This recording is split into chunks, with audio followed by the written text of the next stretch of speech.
Hi. So Venus moved into Cancer yesterday, Sunday, May 7th in the morning. And that signifies this time of, well, Cancer represents the divine feminine in our sky, just like Mars represents the divine masculine. So the divine feminine, that yin side of the Chinese symbol, yin and yang, the feminine aspect has now moved into Cancer, which is a very feminine sign as well. Not that everyone doesn't have Cancer somewhere on their chart or can have all sorts of planets in Cancer, right? So Cancer is what we call an in service to others sign. It's a nurturer. It's like that mother archetype, the healthy mother archetype that nurtures. It wants to help its seeds grow to fruition, which can be children, but can also be projects or ideas, anything like that. So Cancer wants to nurture, provide nourishment for, help something grow, right? So the divine feminine in our sky is now passing through that slice of the zodiac in the sky. So it's a time that we could lean into nurturing ourselves or nurturing others, right? Being in service to others, providing nourishment for, like taking time to focus on giving, but that also means like giving to ourselves, right? That can be the shadow side of Cancer is like overgiving to like get love in return or something, as opposed to just giving from the heart because it's the mother that wants to take care of her children. So a lesson for Cancer is always to make sure that you're not giving beyond the place that feels good and feels full to overflow from. So let's take a look at the chart for just a second, because then I'm going to look at the Stellarium software. We're going to look at the astronomy, but I want to show you the chart here first. So here is Cancer right here at 0 degrees. Here is Venus right here at 0 degrees Cancer, right? Just on the horizon line, about to rise. So the ascendant is 25 degrees Gemini, and I'm using a whole sign chart. So sometimes if you're using other house charts, you might be whole sign houses, you might be used to looking at the ascendant here, which is like the horizon line. But here in a whole sign chart, it just puts Gemini in the whole first house. Whatever the rising sign is the whole first house. So here is actually the horizon line, the ascendant, descendant. And look, Cancer is just about to rise at 0 degrees. Venus is just about to rise at 0 degrees Cancer. I can't talk today. So now let's look at Stellarium, because we're going to see that in Stellarium. So here we are, sun. I'm going to make this bigger. And it happened in the morning. So the sun is up high, rising in the sky, moving towards the meridian, that high point that the ecliptic reaches. And I'm going to turn off the sun. And then I'm going to turn off the ground, the earth, the horizon line, so that we can see there's Venus, right? Just about to rise over that horizon line, right? Just rising. So here's Gemini on the ascendant, and Venus is about to rise, just having moved into Cancer. So a good thing I always like to remember is when we're looking at the astrology chart, we're really looking at a two-dimensional map of the sky, right? This is what we're seeing here. So what are all these circles? So the yellow line is the ecliptic, the path that the sun, you can see the sun here, is taking, right? As it rises and sets, you can see Mercury's near it, Jupiter's near it. Here, I'll even zoom in and kind of slide everything over a little bit.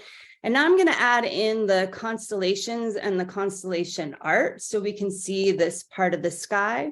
And here you see Orion, right? And the hand of Orion points up to this cross between the ecliptic, the yellow circle, and the galactic equator. So the path of the Milky Way, essentially, right? Where we look through the whole galaxy.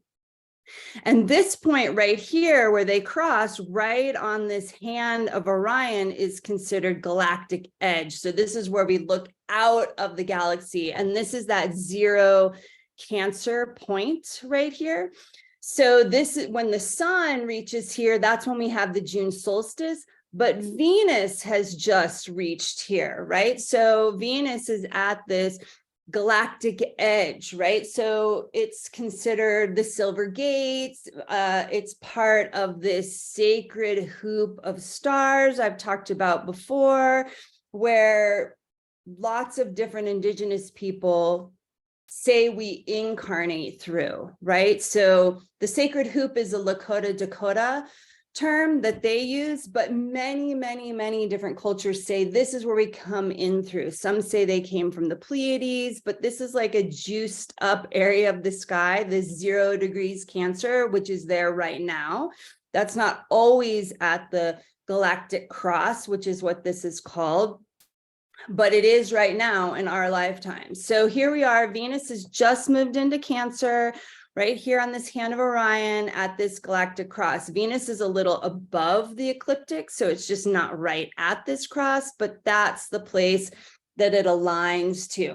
So here we are, Venus moved into Cancer, the divine feminine moved into this mother nurturing sign. And I think it's so perfect right after we just had Beltane in the Northern Hemisphere, or even Samhain in the Southern Hemisphere, right? And people like to break up those cross quarters in different ways, but I like kind of looking at them opposites. So it's spring for us up here, and it's fall for people in the Southern Hemisphere. And so for me, it's like, oh, it's nice that Venus is moving into Cancer at this time, because it's a time of nurturing ourselves, like before the whole big summer and all that like busy craziness gets rolling. As well as if you're in the Southern Hemisphere, it's nice as we start that kind of like pulling back into ourselves with Samhain as we move towards that December solstice. That winter solstice time, summer solstice for us in the Northern Hemisphere, right? So here we are. So I just want to throw out, it's like a time of, you could lean into just kind of paying attention to yourself. Do you need to take care of yourself? Your divine feminine, nourishing and nurturing that aspect of ourselves, no matter how we identify, right? I identify as a woman, but I have a whole divine masculine aspect. Mars lives somewhere on my chart, right? Mars is in Cancer for me, actually, right? So basically, I'm just saying it's this time that we could take to focus on ourselves and nurturing ourselves and maybe those around us as well. And the last thing I'll add is a couple of essential oils that I love for Cancer. Pinyon pine is a lovely one that grows here wild in Colorado. It's a very like nurturing pine. The pine seeds, pine nuts provide actual nourishment for our bodies.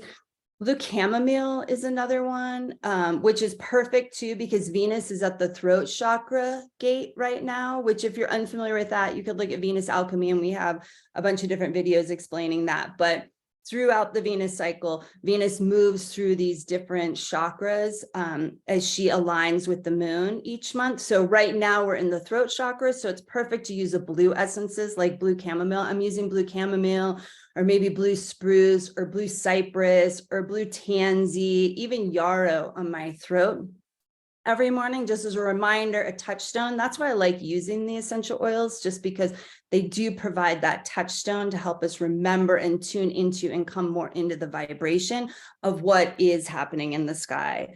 Another ones I'll throw out too is like any seed essences, because seeds are the ones that we're nourishing, right? Nurturing, trying to grow into fruition, like cardamom seed, or ambret seed, or I can't think of a bunch of seeds right now, but you could look up what are seed essential oils. So anyways, thanks for watching, and wishing you well on this whole journey and time of Venus moving through Cancer until June 5th. Venus will be in Cancer, and then Venus will move into Leo and stay in Leo for a long time, because you'll have the whole retrograde cycle through Leo, and we'll start a brand new Venus cycle in Leo in August, which is very exciting information to come. All right, thanks.